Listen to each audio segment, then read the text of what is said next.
Okay, we are live. Hello, Christoph. Hi, Yeah, Daniel. Thanks for having me. yeah, we haven't started yet. Just gonna do a bit of a few watch parties and stuff like that. Let's invite our Hmm. friends and yeah. So where are you at the moment? You look like Yes. you're at some kind of you look like you're at some kind of Cafe. right? Yeah, it's like you're in Brooklyn or something like that. So it's really new cool software that I found after last week, my first Virgin session, doing something like this online webinar, and it's I mean, I thought like my house looks so messy, so I thought why not give some kind of background. I mean, the previous one we actually created a background specifically for that event. So in future maybe I can see how this would be happening for other things that we could be doing now. So yeah, I mean Chroma Pen app, that's the one. If you want to interested to find out more. Okay. Mm. We can still see your the Chroma Cam logo up there. Yeah, it's right there. Yeah, because I haven't paid for it yet. I will though. Okay, now this is the office thing. Yeah, how about this one? It's okay. This is your office. Don't lie. I wish, Um, I wish. we have a few people, familiar faces. We have Vani. Hey Vani. Hi. Li Hua, Alvin, Stacy, JC, JC, Dash. Where you We seeing have. it?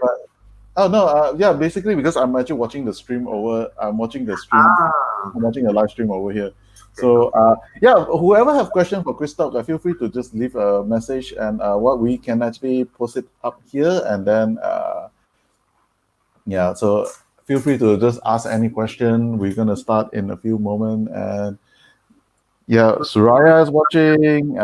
We have Kari.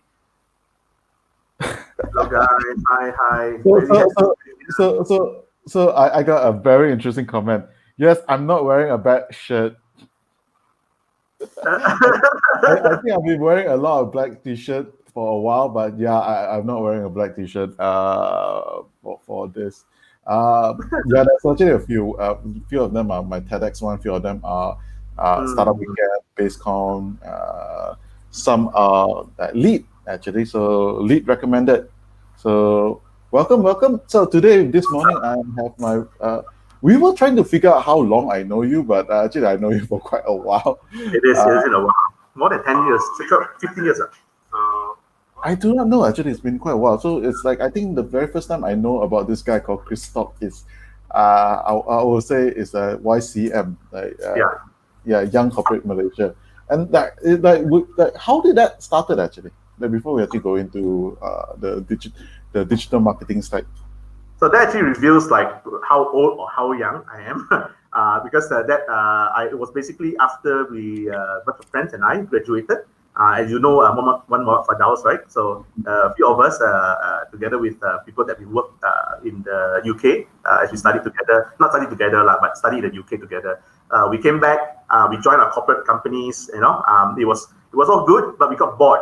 It's like not enough. We need to do more.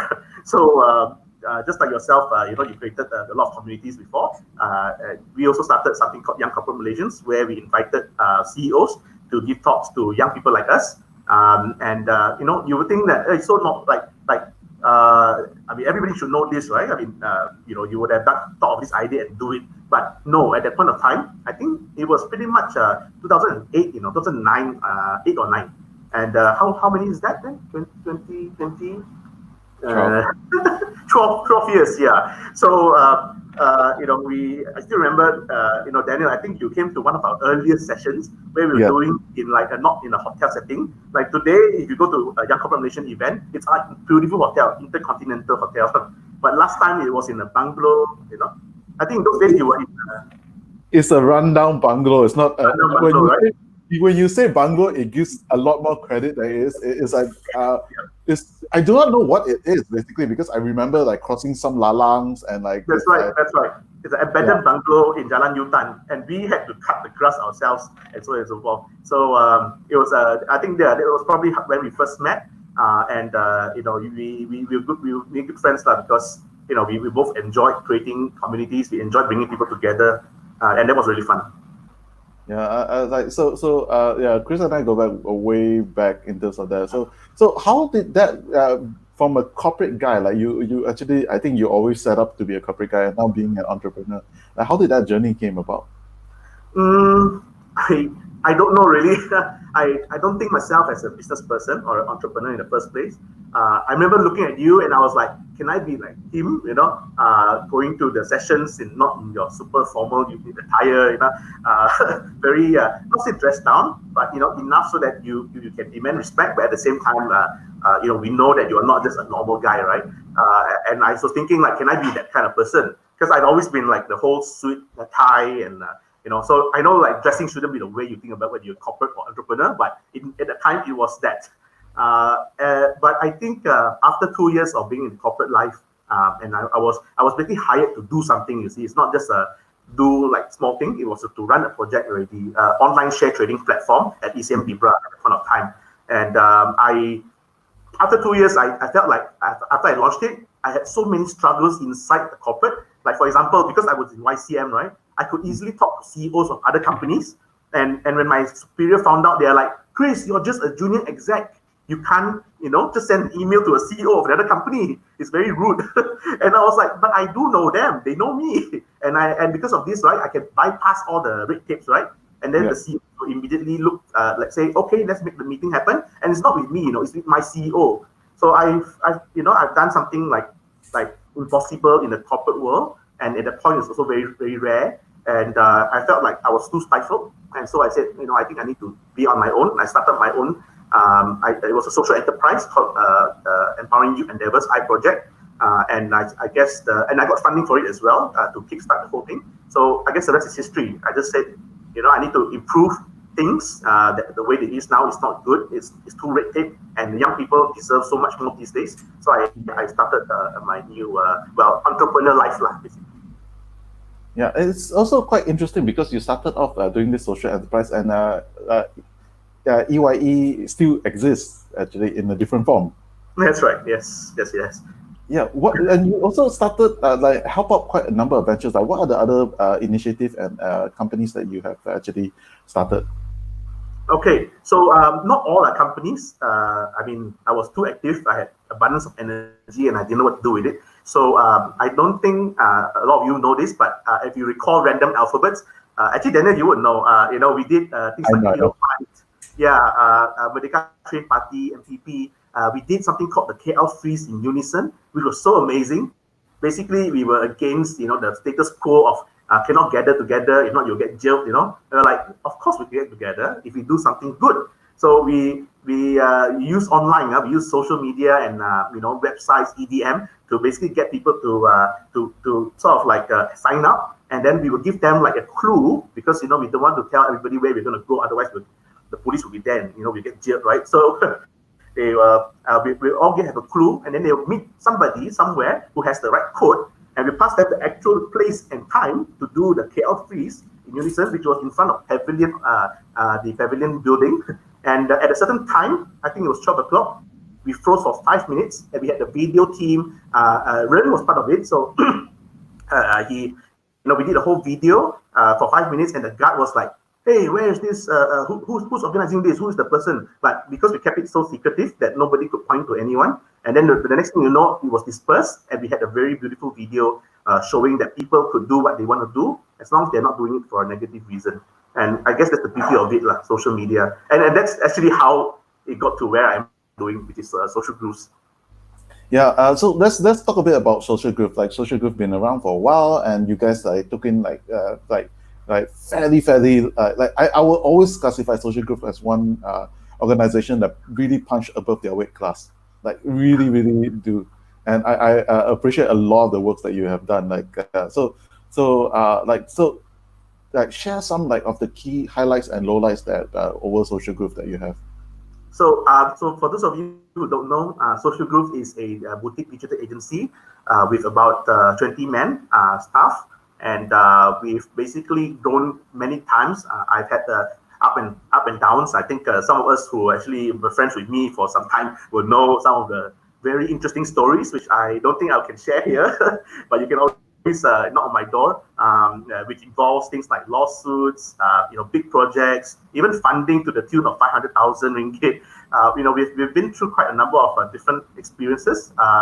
But I think what I would love to focus on is the fact that when I was alone to when I had somebody that helped me, but wasn't the right partner. And finally, because I believed in that people are inherently good, and I didn't stop. I didn't basically just like everybody was talking about grit, right? You don't lose hope. You don't just give up. And I didn't do that, and that's why I found my current partner, which is Kendrick, and together we started.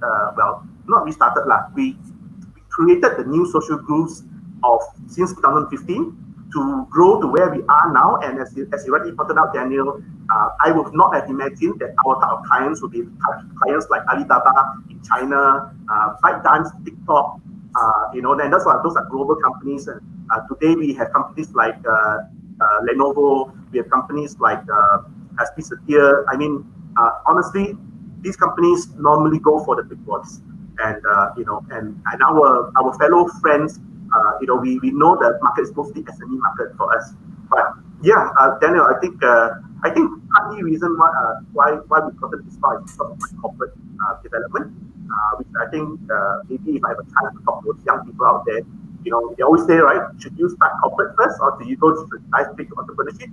I would say go for corporate for 2 years, no more, no less. 2 years, and you open your eyes big, because that's when you're going to understand people working, the dynamics between people, how they work, why they reject things, and why they accept things. And I can tell you 100% it's not as straightforward as I like or I don't like. A lot of times it's to do with their roots, their root problems and emotions that you never really know until you know them well. If there's time after this, I love to share this one story, how I found out my two different head of departments, they don't want to run this project seemingly because it's like because they both disagree, but actually it's they want the project to happen, but they disagree on something else more personal.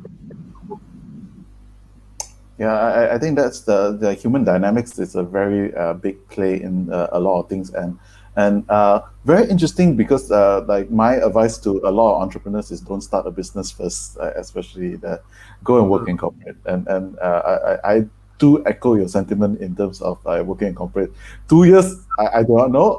I think that really depends because I have never worked in corporate before, so I do not know. No, but you say that, Daniel, but you still attended our Young Corporate Malaysians, which I respect you for. I mean, what is an entrepreneur doing in the Young Corporate Malaysian space? But yet you recognize that there are merits to being of the corporate world. And I would say I'm also a product of the merit because today I'm still sitting on, for about 4 years, 6 years now, on something called the Eclipse Leadership Energy Awards, where my fellow work council is people like Tan Sri Rajazam, Tan Sri Raja Arshad, the Maxis corporate chairman, and my chair lady is basically Tan Sri Zeti. So it's both a privilege if you're able to both be part of corporate and run your own business. I think that's probably the secret of why you say how we are above our where we're supposed to be. So that would be my secret, I feel. Oh no, I mean that as the highest compliment, man. That is like a lot of people. I want to put it this way: bigger agency want it, but they cannot do it. Yeah. Thanks for asking about that.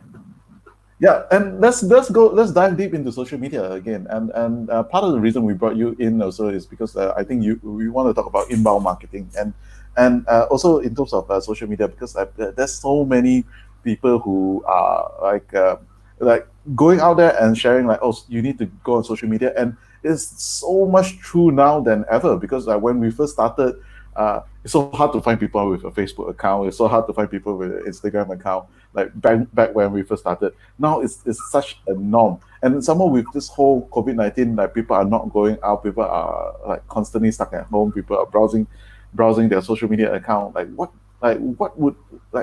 What would you say in terms of why inbound marketing is so important? So what would you say? I throw you back the question, Daniel. What would you say if today today, like literally, I think about 1 month already, right? As we are into the of the MCO, that we are still getting offers to pitch for clients who are looking for us. They are looking for us. When I say looking for us, you must understand the implication. It's not like we are cold calling people and say, "Do you need the service?" It is they writing to us to say, "Hey, we are interested in what you can offer, and we would like to know whether we can start like next month or this month." So if your business is in where I am, where we are today, you'll be very happy. You're like, wow, even through this COVID situation, you are still getting interested queries. Of course, there's a challenge of whether they can pay you. But so far, the companies that come to us are big MNCs, which they have the money, and we are one of the very blessed one to be able to continue doing work even through these times.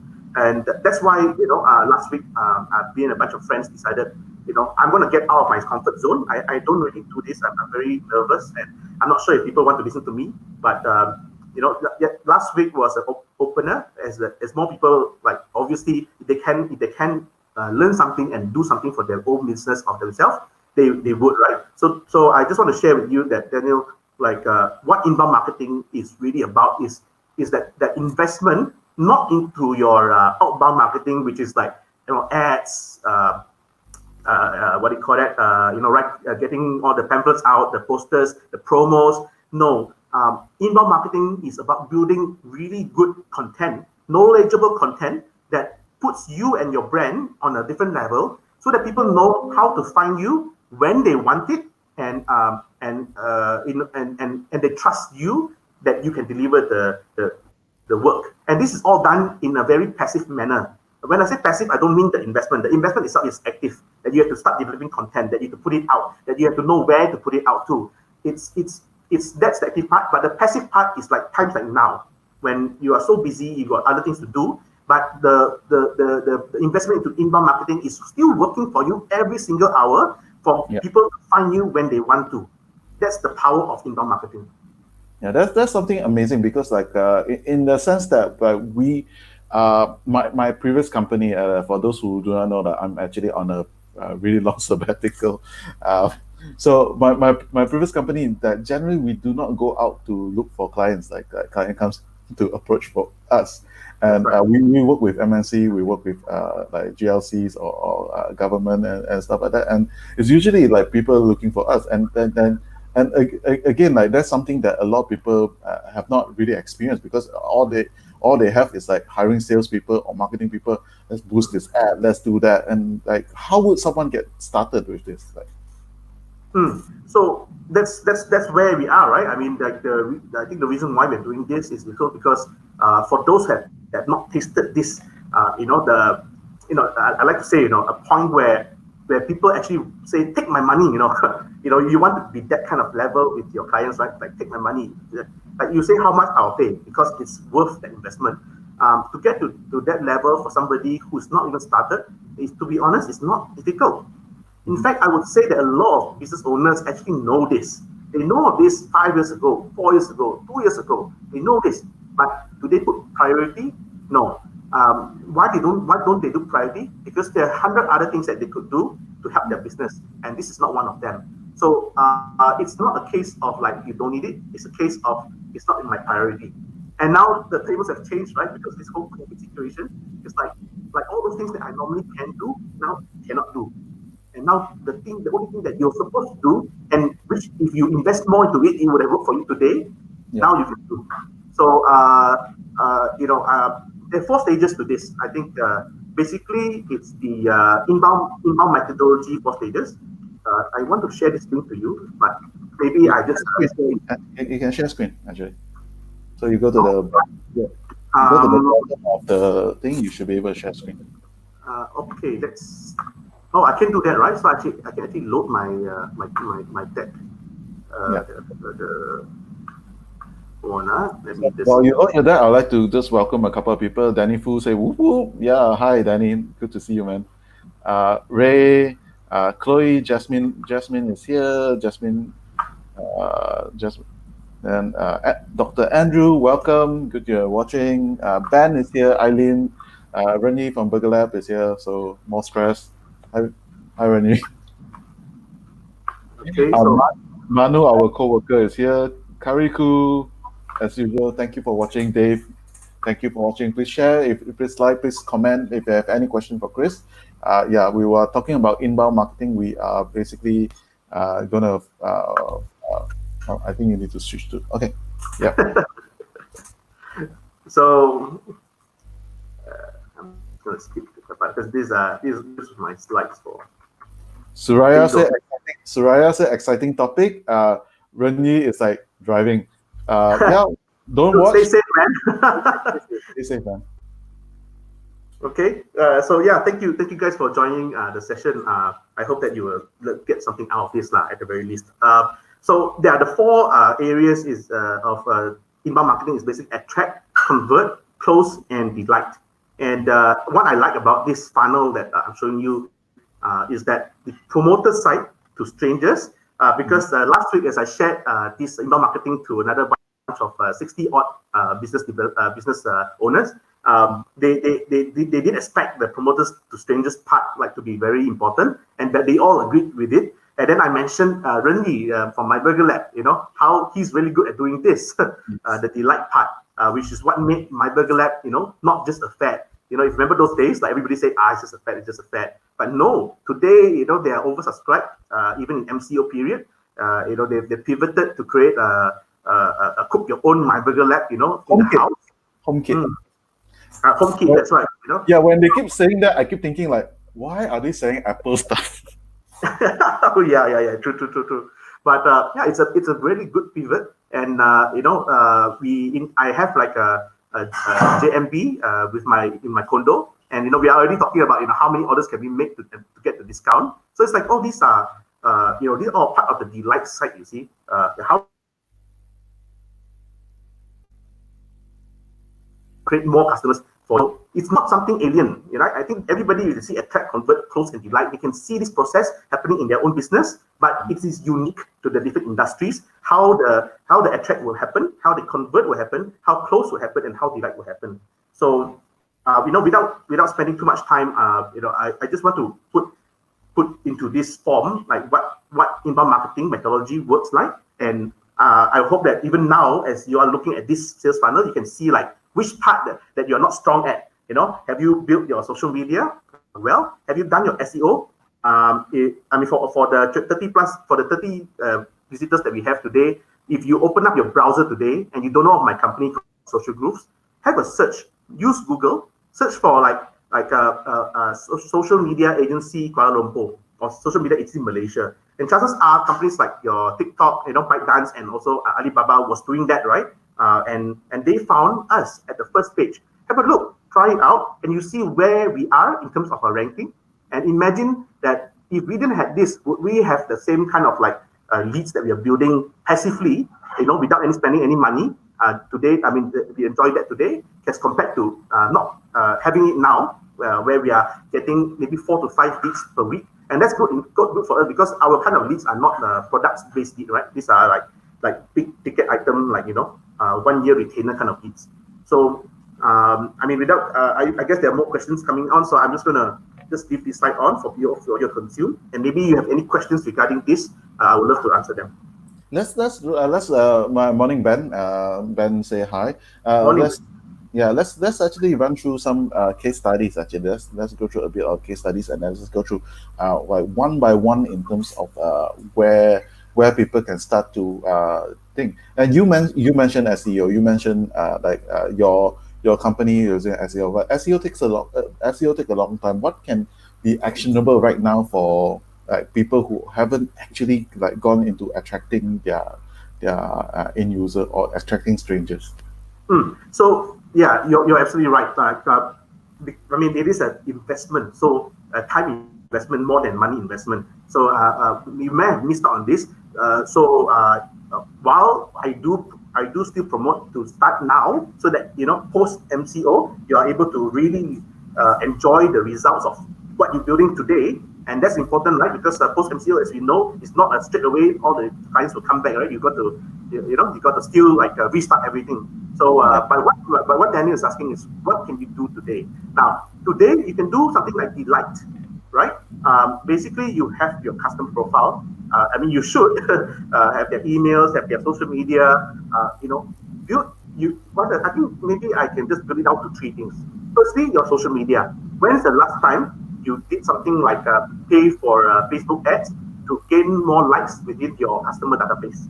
Mm. This is what we call custom audience, where you could use the emails that you get from your customers, and then you can create a custom audience using Facebook's tools, and then you can spend 500 ringgit, 600 ringgit to get those type of customers profile, and also them themselves to like your page, so you can run other things through your Delight funnel, where you can launch things like what again, I use the My Burger Lab example because it's still fresh. So you can actually go to My Burger Lab and see what I'm talking about.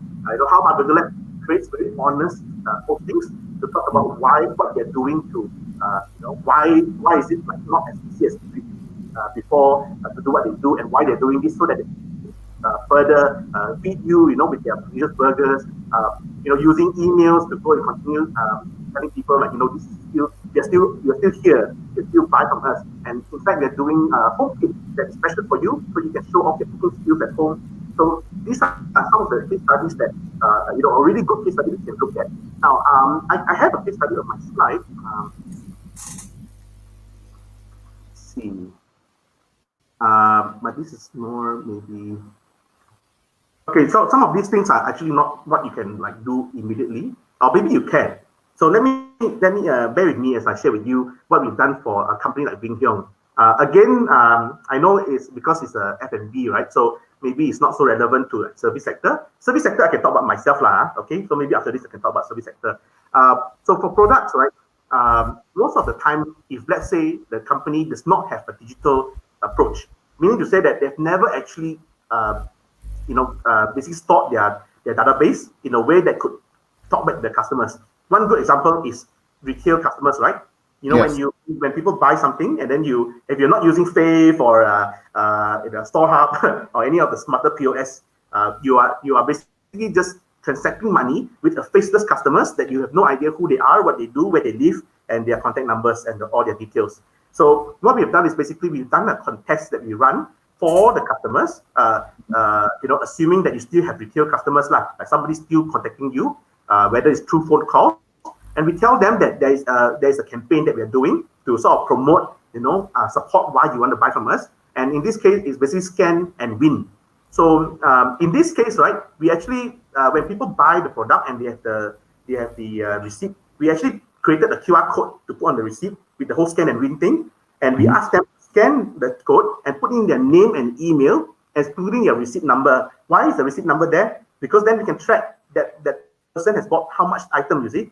Yes. So again, prior to this, right, is a faceless customer. So the faceless customer buys 5 times. You don't even know if that person is the same person 5 times. So you don't know the value of that customer. Now with something like this, right, a simple, innovative way to combine QR code with a landing page for this contest, you are able to digitize your customers to a point where I know their name, I know how much they buy from me, and I know I can run now email campaigns that can say, hey, you've been a super customer, and now we want to offer you something even bigger.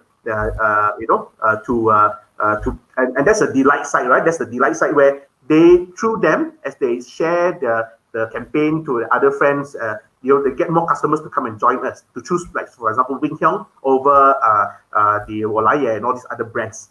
So this is one example. I feel it's quite good in a way that's innovative to basically digitize the customer's information to something that you could use for other things like email blast or Facebook custom audience.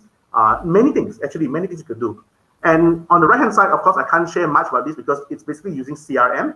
If you haven't invested in CRM or even know what a CRM is, you are missing out. Because when I told you how we know the customer's profile and also how we know the value of the customer, right? Without a CRM, you cannot even do this. So inbound marketing inherently works the best with a CRM. And in this case, if you see on the right hand side, you can see this is called HubSpot. We are basically an official partner for HubSpot, meaning to say that we can help you to set up your HubSpot account so that it works for you and run campaigns on your behalf. You can see there's an e-commerce dashboard, marketing dashboard, web analytics. Through this dashboard, right, we can actually see how people I'll give you a user journey. In one profile, if let's say Daniel comes to sees one of my ads because he recently talked about Chinese New Year. Okay, so I use Chinese New Year as my keyword, right? So you are being served my ads now. Wing Hyung is now having this offer for a gift pack, that's suitable for you and your friends. So when Daniel sees it and clicks on it, he goes to the website. I can see that person in my CRM that says guest 1234. Click on this ads and now browsing the site. I can see how many seconds he's browsing on each of my site. He goes to this product, goes to that product. He spends a lot more time on the honey bacon, for example. Sorry, case study only. And then you already used Wing Hyung already, so just now it's like already. Yeah. At least a case study lah. So I know Daniel loves honey bacon, but eventually he leaves the page because not everybody buys straight away, right? I know this guest has clicked on this ads and leave this page. Can I reach out to the same guest? Yes, I can. Remarketing. So I do that, right? And suddenly when he's browsing Facebook, he's seeing like, oh shit, 20% offer. I have to get it. So he clicks on it and then he makes the purchase. So from a guest, he becomes a lead. Okay, from a lead, he becomes a customer. So that's what you call a life cycle value to a person, right?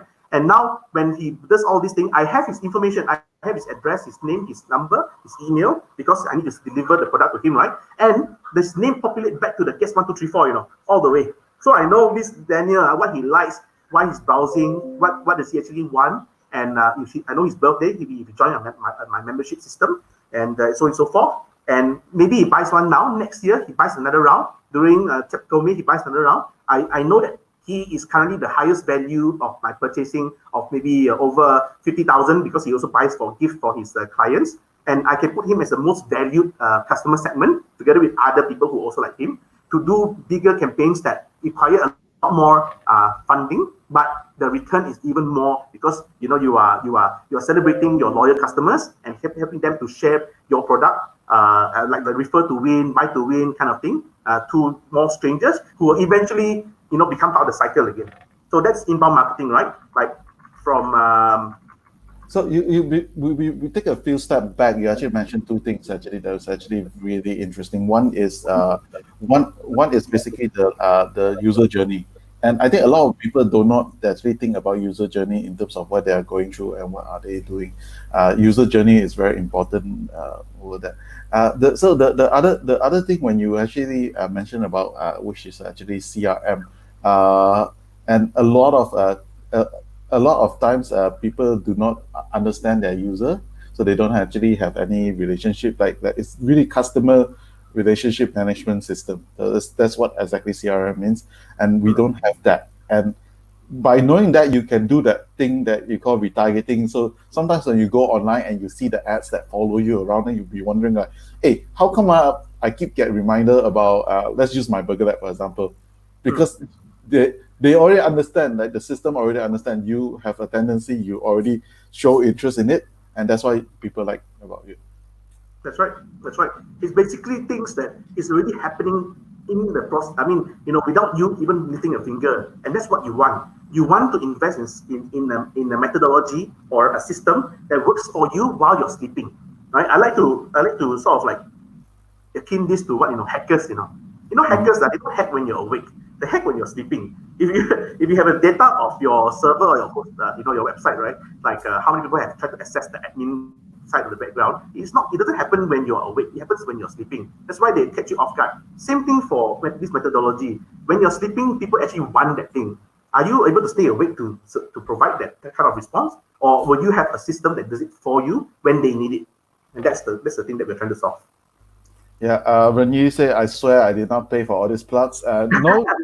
Full disclosure, this is not paid by Renyi or Chris or anyone. It's actually paid by me. Yes. Yeah, so it's paid by me, and I'm going to buy a burger later also. So thanks for reminding me. Disclaimer. Yeah. And that's actually a good thing to actually, because like one of the reasons that I guess if you look through back your funnel, everything, the most important thing is the bottom part, is delight. Delight, that's right. Yeah. because if you don't actually have that, you don't actually have delight in terms of anything. Your customers are not happy, your user base are not happy, they don't find value, they will not refer you, they will not there will not be any conversion at all. You That's right. can you can have the best copywriter to have like all the best articles, spend the most money to actually have ads and etc. But the ultimate thing that will that have that retention is being delightful about their product, and that's actually a really wonderful point that you brought up, Chris. I just want to share this one like really unique delight experience that I had with a company like is it Tesco? I can't remember which brand, which company already. You know what they do? They actually say that if you saw this item is the cheapest price there is already. If you saw another item with cheaper price, tell us. Then we can sell you at that price, and you win and we win. You know why they win or not? Because now they even got feedback, or rather, we have the customers working for you to get more information to how to be the better company. So even something like this works with your current customers, because obviously they're your current customers because they're shopping in your shop, right? And then Mhm. you're getting this feedback directly for them. It's almost a very clever way of saying like, help work with me to work for you. And that's what delight is all about, right? To make you feel like you're part of the bigger brand. And that really separates the difference between why I just buy your product and I don't talk about it versus I buy a product and like I mentioned it so many times in the webinar because I love it. And I'm not mentioning any brands now, but you all know what I'm talking about.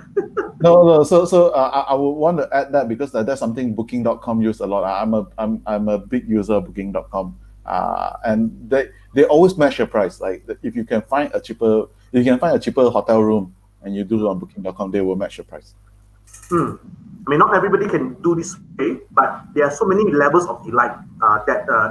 So actually, I actually commented on Daniel's posting 2 days ago when we started this whole thing. Like, actually, what I love to do is actually help you. My problem is that when you talk about something like this, like with like over 20 people, how do I go like so direct into like your business? So I don't know. At some point, maybe I would love to go through a buyer persona journey with you and help you to identify, what are the key terms to identify your customers so that you can use it for any of these attract, convert, close, delight, and possibly another, I don't know, session to just take you through a workshop of, forming your own delight campaign, which I think is really suitable for today's time, isn't it? I mean, you can't, it's hard to find new customers, so hard to convince them because they've only have limited funds. Now, a lot of them have no salary, and a lot of them are living on savings. So, what you want to do is basically work with your really good, your existing customers who may not even they may not be buying from you because they don't know, how to, but you guide them, right? You guide them, you provide campaigns, you provide the knowledge tools, and they will do it for you because eventually, we still are an economy. We still have to do the everyday things. Now, are you doing something? That's the question. Yeah, that is actually something that everyone should actually think about in terms of their business, and something to really start rethinking about your business because time has changed and it's going to change, and it's always something that but at the end of the day, if you have the delight of your user, like that that is your rice bowl, that is gold you can bring for a lot of things. Yeah. Mm. Agreed. And you can, and it's not, again, it's not like it's not the like is exactly the kind of campaigns that you can run now, right? Attract, convert, all this is well fine and dandy, but you still need to have put quite a number of investment and time in terms of money and time. But for Delight, it's basically an innovative way to create a campaign based on your customer segment, in order to continue your cash flow as they support you, and also to have them to still share with other people, in a way that will help them. Like we just give you some examples, right? Same thing. How can it work for you as you provide your products and services? I think in terms of this sales funnel, some of you may have seen it before, but now we are deep diving into different parts. I hope that you can see which part that you are missing out, which part you can straight away work on, and maybe even brainstorm some ideas that could help your business. Yeah, if you want, just feel free to just drop a comment and just drop some questions. Except for Rennie, please do not comment. You're driving. Uh, Yeah. So let's jump on the next thing. What are some of the like mistake people tend to do when they are looking at inbound marketing? What expectations should they set? Okay, so to be honest with you, there are a lot of people today that is actually doing inbound marketing, but they are doing it in an annoying level. I'm sure some of you, I saw Jasmine Loa, in the chat, in joining us here also. Like we've all seen how some people have actually created content that says, I know how you can make money using this COVID situation. Uh, Basically, it's like, I mean, the process is great. It actually works, but in the end of the day, it's still based on your product and services. It's still based on the way you want to run it. You cannot be like it cannot be done based on how you assume about your customers. You really have to know them well. That's why Daniel brought up the whole point about our customer journey. How many of you actually can differentiate like at least 4 to 5 different personas who are your customers in a way that totally sort of like covers the majority or at least the 80% or 90% of your customer profile, because there's always that 10% that randomly comes here and there and you really can't really pinpoint why they buy your service. It's one of those situations where other people found other kind of use for your products and service, right? I mean, you cannot, you won't know, you can't even imagine that unless you actually know it. But for Yeah. the rest of the 80, 90%, there's always a persona that you can attach to it, right? So can you confidently say that you have these 5 personas ready, or 4 or 3, and can you really like detail them out? When I say detail, I don't mean like details, but in terms of how you can lump them up into a group. For example, age, segment, the purchasing behavior, the reason why they choose your brand. How can you lump them up into this group? Now, when you have these personas right at hand, you can really do a lot of things. If these personas are so important as you build the whole customer journey, attract, convert, close to buy. It also is very important as you build the CRM configuration, because different people like different things. Some people prefer not to be disturbed through EDMs because they don't check the EDM and EDM spam. So the moment they see your email in their spam, right, they'll say like, oh, I hate this brand, right? So it creates the unlove to the brand. So maybe what they want is WhatsApp marketing. Then the question is, do you know how to do WhatsApp marketing? And that's where companies like us, at Social Proof, we like to share all kinds of like different innovative solutions that you can do, and we work with various partners to do so. There's one product that maybe for you guys can actually find out. It's called it's a Japanese name, so funny. What's it called? It's basically Automate Me, but they have the WhatsApp. Yeah, automatically with Kimberly. Kimberly, that's right. Yeah. They're doing really great work. We've used their WhatsApp marketing tool, which is basically a CRM that can blast to your numbers within a database. You can provide them a database of the name, email, their where they come from, their companies, and then you can use your number to connect to the tool and blast personally to all of these guys with the different images that you want them to get. Can you imagine that how much time and money you've saved just by doing this, and how these guys can immediately react? For example, this is very useful for F&B, right? Like straight away, you click on this link, right? You can already start your order. You can work with companies like StoreHub using their BPIC, to make the order, make the payment, and then the delivery. So these tools are available out there, but these tools would not be relevant unless you know your customer journey, your buyer's persona. So I don't know. I cannot stress enough that if you don't focus on your buyer persona, whatever you do, your campaigns, your ideas, your marketing concepts will never come to fruition. And then you can't blame inbound marketing for that. You can only blame the fact that you don't know your customers well. So how do you start to actually craft your buyer's persona? Like how do you actually identify it? There are many tools out there.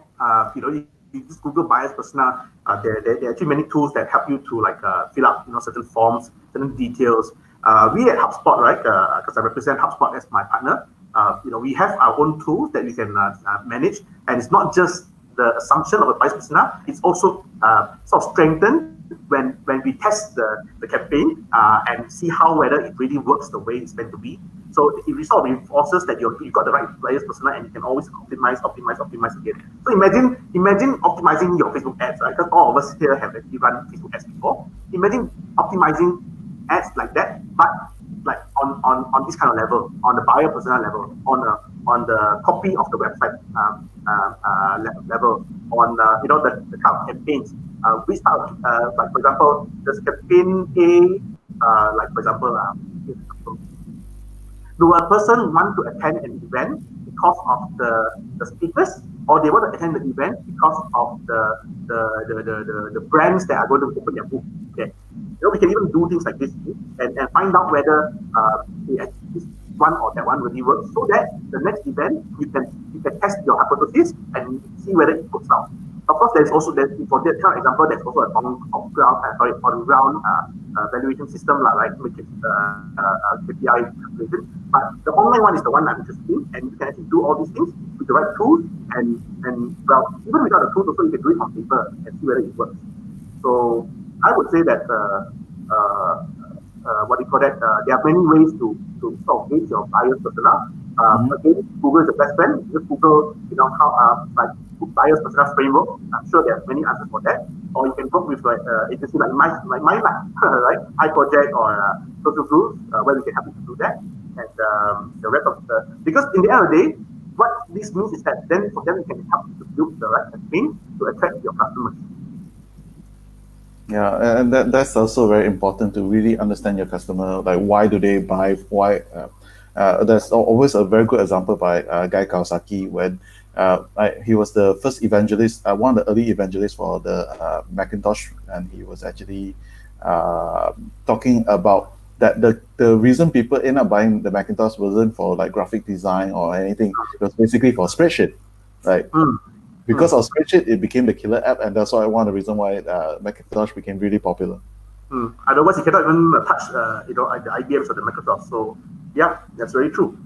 In fact, I would go the next level and say, if you don't know your buyer's persona, you can't even get your delight right.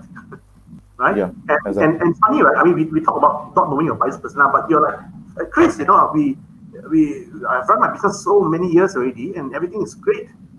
It's different, it's really different from like doing your normal, you've done other things right, but you've not got your buyer's persona right.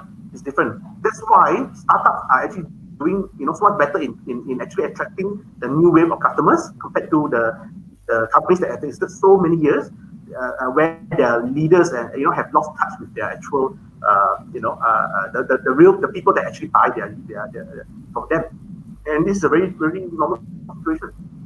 I think you've been a champion of actually getting traditional companies to digitalize, and you've been pounding the drums like so much about that. And the big secret that why startups can actually move faster than a lot of this traditional business is basically they embrace the data, like they embrace the data, and but to what extent do you trust the data? Like, because there's still a lot of times like for example going back to Apple's case studies, they don't buy into like customer research in terms of designing their product. So what will be your thought about that? In fact, buying customer research, right, from like companies like AC Nielsen and all this, it's basically a waste of money. The data is collected using incentives, and these incentives are not representative of what the company really stands for. And you can actually do something like this as easily, far more effective on social media. But get research data. The problem is, do you even recognize that? And in fact, I can tell you, Daniel, that you're right. I've been working a lot with companies that are the Buta IT lah. In fact, their IT is basically people who run their email servers. Right? No more than that. So that's our biggest challenge, right? What we get is they basically have abundance of data, but they're not digitizing it and they're not linking it to make perfect sense. And once we're able to do that, right, we can do so many things for them that they never even thought possible. So maybe I would say the reasons why big companies have this challenge is because number one, again, back to the IT department. The IT department are not hired based on what is needed in today's age, using SaaS platforms, which are inherently the best solutions out there, not your boutique bespoke software that used to be there, right? I mean, remember that those days when people spend 1.5 million over to get a boutique CRM system, which doesn't have the latest functions, and the data is basically restricted to only use for your server. You cannot even extract it out because the developer don't allow you to, so that they can continue to stick with you. So that's one big reason, like they're stuck. And I think maybe four out of five companies that we talk to have this problem. It's like, Chris, all my data is stuck with this vendor and they refuse to release the information. What should I do? Now, 5 out of 5 of what we do is basically to tell them, stop them. Basically, it's the more you continue with them, the more you will not be released from this state, and the data will always not belong to you, and which is wrong, because you cannot change the data for anything else, So what we've done is we created some kind of adapter so that we flow all this other data to this adapter before this adapter feeds into the existing system that they still have to use, because it's a system that they've been using for the last 20 years of their life. But the data now is still into another adapter, right? So this adapter is usually my preferred CRM solution, like HubSpot. And then from this data, I can now insert this into our own. When I say our own, means the company's own, because data all belong to the client. To sort of like churn, make sense out of it, make sense out of the buyer journey, make sense out of the how they know about the company. Like, there are so many things you can do once you have this data, but chances are there's always something like a backlog, like some kind of like a legacy issue. I think you all will have heard this term many times, a legacy issue that stops them doing so. And I think maybe the secret of why they can listen to me is because like we said in the earlier of this presentation, right? This session, where I was part of this in the first place. I saw it. I know how resistant people are, especially the IT people who have known this bespoke software for ages, and now suddenly you want to introduce a new software. Oh, you are going to be killed, slaughtered. You're just going to die. So basically, what you do is you need to work with multiple parts of the department, multiple heads, and you need to tell this to the guy who wants this in the first place. Usually, it's the head or the boss.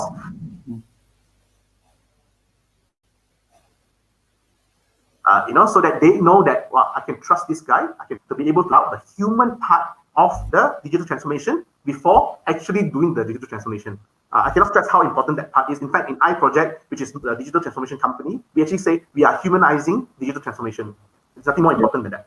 No, actually, that's actually really true, because when you come to every single transformation, it's the human side. That technology side is simple. Technology side is can be really affordable, can be really accessible. But there's the human side that is always really hard. Like to get the user to actually jump into the software or to use this new approach, that's always really, really hard to cover. Just want to also, we are running a bit short on time, but let's jump into some of the tools, because a lot of people thinks that it's really, really expensive to actually set up all this like data automation and stuff like that. And what would you suggest to them? Because like some of these are small mom and pop shop. That's right. So I love this session. I love this part. So innovation is key. It's not about the tools. It's not about the how much it costs and the time it takes for somebody to learn it. It's actually about the mindset change, the transformation on the human level. And that's why I talk about the methodology. I didn't talk about the implementation, because it really depends different from different people. Some of you may have staff size of 20 people and with like 3 departments. Some of you may have like 60 staff, and then you have more departments. You need to find an innovative solution that works for you, that really can make it happen, rather than trying to introduce something which eventually destroys itself. And you're very familiar with this because you've done this before in terms of communication of work, right? Trying Trello versus WhatsApp versus Facebook Messenger. So you've done this before, and you know what I'm talking about. But how do you then emulate something like a CRM without purchasing a CRM solution, which could be expensive, as what Daniel said? But I just want to correct one thing. It may not be as expensive as Daniel said. For example, in HubSpot, you can invest as low as 5K per month on a system that can, like I told you, automate the work. So that's like 5K you save hiring a data scientists, or data analysts. Sorry, analysts, not scientists. Sorry, analysts more. Scientists more expensive. And having one person or yourself to work on this tool and make sure it works for you can actually make more impact than not even having this tool at the first. So I digress. So what I mean by innovation now. I have a favorite company. Basically, it's a property developer company, and property developers and it's a public listed, so they are big, they are old, they are really, and they are the ones that I'm talking about when it comes to that data stored in another database, and they can't extract it. That's why we do this whole thing, right? So when we did this and it became successful, I skipped the whole position of how it became successful. Other departments start to say, hey, I want to do this. How can I do it? So this is the HR department. How can I make my recruitment better, faster, cheaper, right? And that's the whole startup thing, right? How do you transition from a big corporate chunk of lunk to a startup, better, faster, cheaper? So we actually introduced some SaaS platforms which are paid and it's not expensive, but it works. But they said no, we cannot spend money because there's no budget. I mean, why would HR have a budget for automation, right? So what we did. We use their website, existing website. It's a WordPress website. So everybody has a WordPress. It's free. And you can use it. We use something called Caldera Forms, which has an integration to Google Sheets. And then we created forms, job application forms in their own website. And he has some fancy things. Because Caldera, you can do fancy things. You can do like if-then functions. You can do things like conditional.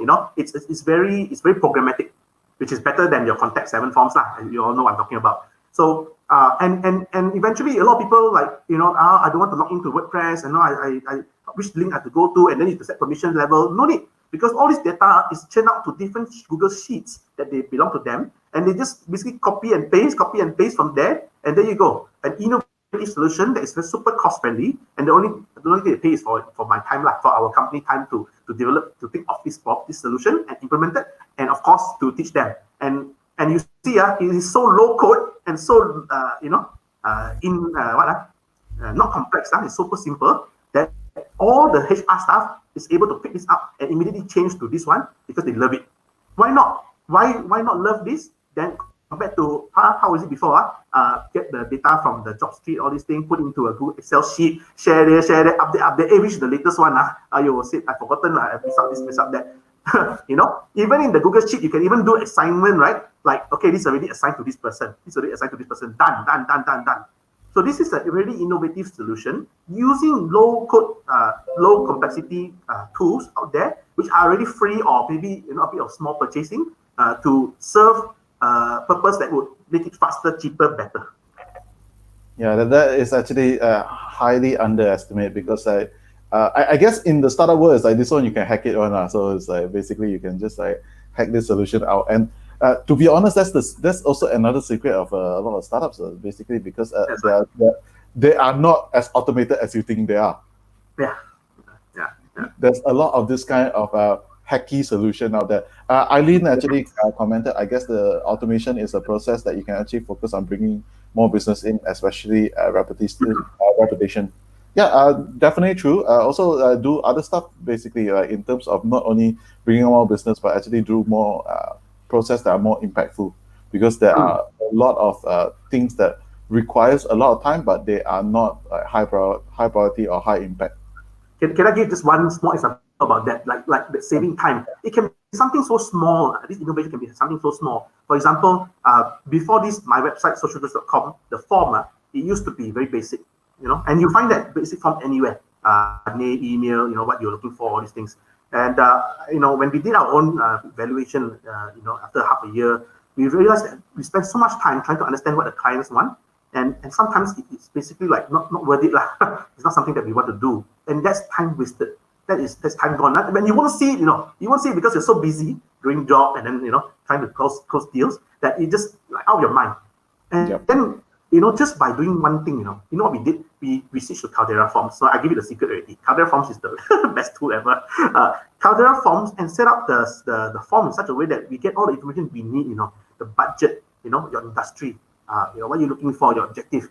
Not too much that it will straight people go away, but not too little until you don't know what they're looking for. And from there, we can evaluate immediately. We have a person, this part is not automated, obviously, because you still need to evaluate whether you want or don't want the job, whether it's a good lead or not a good lead. And you say like, oh, thank you for your interest. We are currently oversubscribed and we are not able to serve you at this point of time. So, we reach out to you again in the future time. For those type of leads that we know that it's not going to be, it's not good for us. It's not good for us in many ways, like whether we can produce the result or the budget wise and things like that. So that is a very simple hack, involving a digital tool that saves a lot of time. And now we are like closing deals like one business, and we're choosing the clients that we want. Which business doesn't want that? It's the same with one of our site actually. My old company used to run this recording studio. I think you guys came in before. Actually, it wasn't you, but it was like your staff. I know it. And over there, we used to actually get people to inquire about, oh, when can we book a slot for your studio? Because it's actually a studio for photography. We have done work for Coca-Cola. We have done work for DG. We've done work for quite a number of people. And at the same time, it's like there's so many manual thing of actually replying and like, oh, let me check the date. Let me check the cost. Everything. Yeah. Now everything is just like you go there. These are the available slots you want to book. Tuck, tuck, tuck, tuck, tuck, done. And we'll just confirm, and then we'll give you the access key. We don't even need to see you because everything is automated. That's right. Exactly the what you're talking about. Yeah, and that saved like my partner so much time actually to do that. So that's just like something like before the whole MPO is just happening as it goes. Like because I'm still connected to them, that I keep seeing inquiries. It's like wow, good stuff, man. So these are all inbound marketing processes that can always be optimized, can be better and better. And as I said earlier, the more you invest, the more it works for you, and that's what we all want, right? Yeah, well, that is really good advice. Thank you very much, Christoph. We have a lot more stuff to talk to. As usual, that we have a lot of things that we can't really talk about. Yeah, but I mean, if given a chance, Daniel, you'll be, we over this COVID situation, we also encounter quite a few problems, especially for mental health of our staff. Maybe the next session will be something interesting to talk about, like how do we make sure that our staff are, equipped for this situation. Yeah, that'd be great. Just also a non plug. Hater Doshi is actually a organizational psychologist. One of my collaborators, and she started this group called Mental Health at Work. So feel free to look for that group because she does like daily streams about mental health and stuff. But we definitely have to do one over in the entrepreneur group soon in terms of that. Yeah. So thank you very much again, Chris. And where can people find out about what you do, where to follow you, the general social media plugs? Okay. So thank you, Daniel. Firstly, sorry, what do you say? What's your TikTok account? Yeah. Thanks for having this session. I really love sharing, and I love how our good friends have all joined in. I hope to hear more from them as well. Maybe what I want to see, how you can basically move forward from here is that you can visit our website at iproject.my. That's www.eyeproject English.my. And you can click on the lead form. Basically, what we're doing now is that we're actually helping a lot of companies out there to evaluate their business assets, digital assets. We don't mind doing that because all we just basically do is we send back to you, what we think should be done and what shouldn't be done, so that it helps you to do your thing. So as long as we don't do a lot of work, by all means, we want to help you, so we do it for free. So you can do that, or you can just find me and message me. I'm at Facebook at Christopher Tock, and LinkedIn Christopher Tock as well. If you are looking for me in other channels, Spinzer, that's my nickname. Spinzer, yeah. I always get it confused too with something else. And for those who actually want to actually learn more about how to you're a solopreneur, you're an indepreneur, you want to actually learn how to actually make more money in terms of side income and side hustle. This Friday, 9 p.m., we are hosting Chris Gilbert. Chris Gilbert is the award-winning New York Times bestseller author and the founder of Side Hustle School. His podcast is being downloaded 2 million times a month. So please register. We are probably going to stream it because there's a lot of people requesting about it. But we are giving out a free book for one lucky listener at the end of the stream. So just register yourself to be if you want to win the book. His latest book is called Money Tree, a story of how can you actually thrive in times of crisis. So definitely a good book to read. I'm actually going through it halfway. I really love the story. Really enjoy that. Nice. Another thing is the global startup weekend is actually happening and is at 100% virtual. End of the month, totally 100% virtual. So and it's free. So feel free to join both of this for free. And if you want to hack something over the weekend, want to do a startup, the team is actually COVID-19. It doesn't have to be solving COVID-19, but it could be solving, like for example, how is job after COVID-19? How do you do others travel after COVID-19 or those kind of things? So feel free to actually sign up for it. bit.ly/gosw.my. So Global Startup Weekend Malaysia. So we are looking at a lot of things. I think tonight we are hosting a bunch of people, including Sean from Found Aid, who will be talking about this. And lastly, thank you for everyone for listening. Thank you everyone for participating. Thanks Eileen, thanks Kevin, thanks Dato James, thanks Melvin, Amelia, and King. Sunik, thank you very much. And thank you very much, Chris. Do take care. And Thank you. I see a Stay safe. very last comment from Ishak Nazri. So thank you very much for watching. I really appreciate your hard work. And hope to see you again soon, man, buddy. Will do, man. Will do. Thank you so much. Bye, Thank you. guys. See you. Bye.